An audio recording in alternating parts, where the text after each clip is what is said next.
சரவண ஜோதியே நமோ நம. வாழ்க வையகம், வாழ்க வளமுடன். அனைத்து தமிழ் நெஞ்சங்களுக்கும் கனிவான வணக்கங்கள். நிகழும் ஸ்ரீ மங்களகரமான குரோதி ஆண்டு ஏப்ரல் மாதம் 14ஆம் தேதி சஷ்டி திதியில் திருவாதிரை நட்சத்திரத்தில் சித்தயோகம் கூடிய நன்னாளில் ஞாயிற்றுக்கிழமை அன்று மிதுன ராசியில் இந்த மகத்தான சித்திரை மாதம் பிறக்கிறது.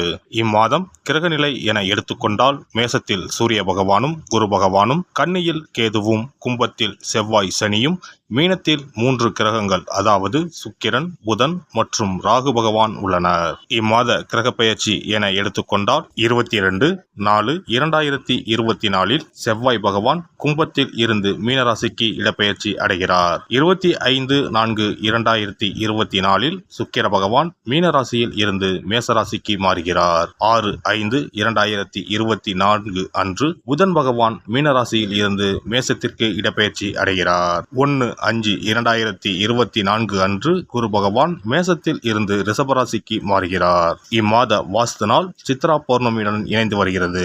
இந்நாளில் வாசல் கால் நடுவது, புது வீடு கிரகப்பிரவேசம் செய்ய உகந்த நாள். பிறக்கப் போகும் இந்த சித்திரை உங்கள் வாழ்வில் நிம்மதியான நித்திரையை தரப்போகிறது. கடன் தொல்லை தீர்ந்து நிம்மதி பெருமூச்சு விடப்போகிறீர்கள்.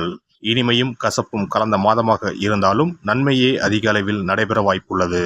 இனி 12 ராசிகளில் உங்கள் ராசிக்கான பலன் என்ன என்பதனை பற்றி காண்போம். மற்றவர்களை அறிந்து அவர்களுக்கு ஏற்ப நடந்து கொண்டு காரியம் சாதிக்கும் திறமை உடைய ரிஷபராசி அன்பர்களே, இந்த மாதம் சாமர்த்தியமான பேச்சின் மூலம் காரிய வெற்றி உண்டாகும். எந்த ஒரு வேலையிலும் எதிர்பார்த்த ஆதாயம் கிடைக்கும். உங்களுடன் பக்கபலமாக ஒருவர் இருந்து தேவையான உதவிகளை செய்வார். நண்பர்கள் மூலம் புதிய வசதிகள் கிடைக்கப் பெறுவீர்கள். தொழில் வியாபாரத்தில் இருந்த மந்தநிலை மாறும். புதிய ஆர்டர்கள் வருவதில் இருந்த தடைகள் விலகும். தேவையான பண வசதி கிடைக்கும். உத்தியோகத்தில் இருப்பவர்கள் முன்னேற்றம் காண்பார்கள். புதிய பொறுப்புகளும் அதனால் வருமானமும் இருக்கும். எதிர்ப்புகள் அகலும். குடும்பத்தில் சுபகாரியம் நடக்கும். பூமி மூலம் லாபம் கிடைக்கும். சகோதரர்களால் நன்மைகள் உண்டாகும். வாழ்க்கை துணைக்கு தேவையான வசதிகள் செய்து தருவீர்கள். வீட்டிற்கு தேவையான பொருட்களை வாங்குவீர்கள். எல்லா வகையிலும் நன்மையையும் மகிழ்ச்சியும் தரும். பெண்களுக்கு திறமையான பேச்சின் மூலம் காரிய வெற்றி உண்டாகும். எதிர்பார்த்த பணவரவு இருக்கும். பொறுப்புகள் அதிகரிக்கும். கலைத்துறையினருக்கு வெளிநாடு வாய்ப்புகள் வந்து சேரும். எதிர்பார்த்த தனவரவு கிட்டும். உங்களின் திறமை பளிச்சிடும். அரசியலில் உள்ளவர்களுக்கு தன்னம்பிக்கை அதிகரிக்கும். பயணங்கள் மூலம் காரிய அனுகூலம் உண்டாகும். ஆனாலும் எதிலும் எச்சரிக்கையாக பேசுவது நல்லது. மாணவர்களுக்கு கல்வியில் எதிர்பார்த்த வெற்றிகள் கிடைக்கும். மனமகிழ்ச்சி உண்டாகும். சிறப்பாக செயல்படுவீர்கள். நட்சத்திர பலன்கள். கார்த்திகை. இந்த மாதம் கடந்த காலத்தில் உங்களை விட்டு சென்றவர்கள் விரும்பி வந்து சேர்வார்கள். உறவு பலப்படும். தொலைபேசி தொடர்பு மூலமாக சிலர் புதிய தொழில் ஒப்பந்தங்களை ஏற்படுத்தி லாபம் தேடும் முயற்சியில் ஈடுபடலாம். குடும்பத்தில் மகிழ்ச்சிக்கு குறை இருக்காது. சுப நிகழ்ச்சிகள் நடைபெறும். ரோஹிணி நட்சத்திரம். இந்த மாதம் சில அத்தியாவசிய தேவைகளுக்கு செலவு செய்ய பண பற்றாக்குறையை சந்திக்கலாம். ஒரு பிரச்சனை முடிந்ததும் இன்னொரு பிரச்சனை உருவாகலாம். ஆனாலும் மகிழ்ச்சியாக இருப்பீர்கள். உங்கள் பிரச்சனைகள் எவ்வளவு இருந்தாலும் தோல்வியும் தோய்வும் இல்லாமல் சமாளித்து ஜெயிக்கலாம். மிருக சிரீஷம் நட்சத்திரம். இந்த மாதம் எடுத்த காரியங்களில் உடனே வெற்றி ஏற்படும். சில காரியங்களில் தாமதமாக வெற்றி ஏற்படும். உங்கள் விடாமுயற்சிதான் உங்களுக்கு வெற்றியை தேடித்தரும். பழகும் நண்பர்களை எடை போட முடியாது. வெளுத்தது எல்லாம் பால் என்று நம்பும் உங்கள் பெருந்தன்மையை கொஞ்சம் ஒதுக்கி வைக்கவும். கனகதாரா ஸ்தோத்திரம் பாராயணம் செய்து வர பணத்தட்டுப்பாடு நீங்கும். குடும்பத்தில் மகிழ்ச்சியான நிலை உண்டாகும். சிறப்பு பரிகாரம். சித்ரா பௌர்ணமி அன்று செய்ய வேண்டிய வழிபாடு மற்றும் அதனால் ஏற்படும் பலன் என்ன என்பதனை பற்றி காண்போம். தமிழ் மாதங்களின் முதல் மாதம் சித்திரை மாதம். சித்திரை மாதம் பிறந்தாலே பல பண்டிகைகள் வரிசையாக வரும். அவற்றுள் ஒன்று சித்ரா பௌர்ணமி ஆகும். பௌர்ணமி என்றால் முழு நிலவு நாள், முழுமை பெற்ற நாள். ஒவ்வொரு மாதமும் பௌர்ணமி வரும் என்றாலும் சித்திரை மாதம் வரும் பௌர்ணமி சிறப்பு வாய்ந்தது. அன்றுதான் சித்ரா பௌர்ணமி என்று நாம் கொண்டாடுகிறோம். சித்ரா பௌர்ணமி அன்று சித்திரகுப்தன் வழிபாடு செய்வது மிகவும் சிறந்தது. சித்திரகுப்தன் யமதர்ம ராஜனின் கணக்காளர் ஆவார். அவர் நமது பாவ புண்ணிய கணக்குகளை ஏட்டில் எழுதி நாம் இறக்கும் தருவாயில் யமதர்மனிடம் அறிவிப்பார். வானவில்லான அவரது தாயின் பல வண்ணங்களை உணர்த்தும் பொருட்டுத்தான் சித்திரகுப்தருக்கு பல வண்ண துணியை சாத்துவார்கள்.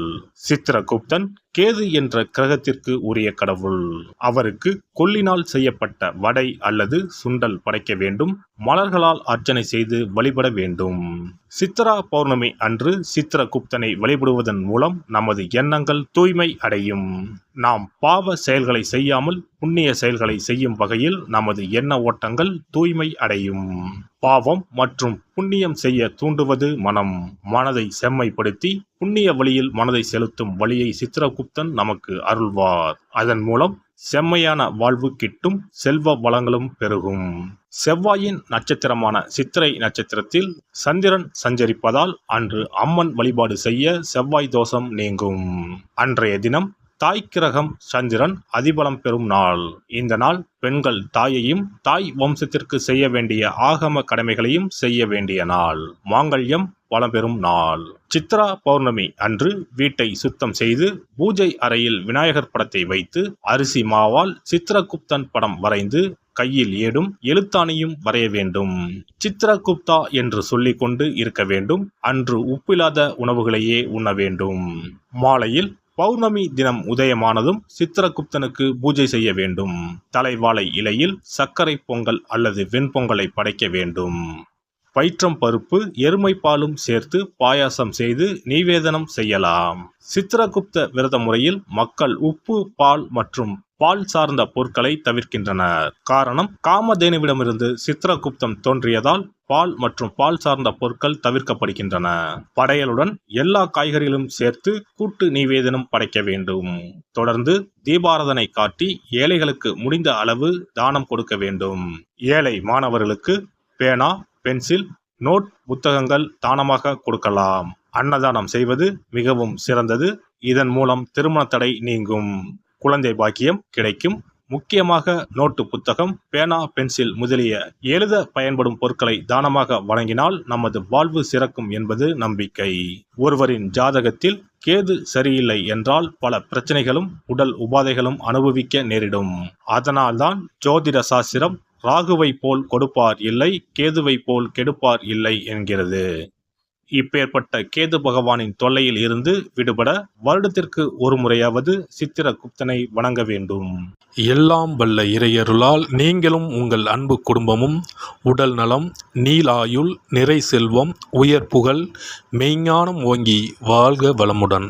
இந்த வீடியோ பதிவு உங்களுக்கு பிடித்திருந்தால் லைக் பண்ணுங்க, கமெண்ட் பண்ணுங்க, ஷேர் பண்ணுங்க. மறக்காம சப்ஸ்கிரைப் பண்ணுங்க. பக்கத்துல இருக்கிற பெல் பட்டனை கிளிக் பண்ணுங்க. நன்றி, வணக்கம். ஓம் நமச்சிவாய. சிவாய நம.